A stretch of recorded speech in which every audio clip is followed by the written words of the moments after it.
on and on and on.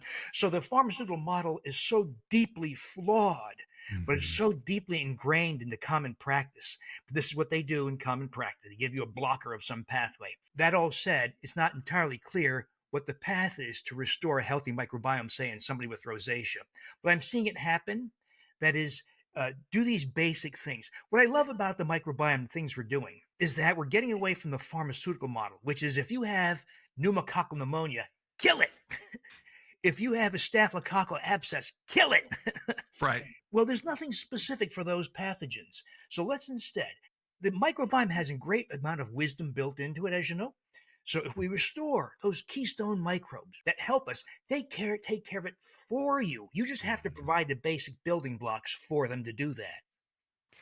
Do you believe from your experience, like these people that have these food allergies and sensitivities, they can improve that by restoring the microbes in the gut? Yeah, isn't that wonderful? I see it over and over and over again. People say, I can't eat FODMAPs or Mhm. legumes or nightshades or histamine containing foods or fructose. Oh, I only can eat 7 foods. Right. Or they had IgG testing, food intolerance testing. Yeah.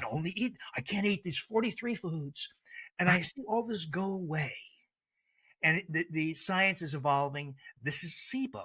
It's fecal microbes living in the small intestine. Small intestine is very permeable by design. Very thin mucus barrier, single layer, very thin intestinal lining, and it's permeable. That's where we're supposed to absorb all our nutrients.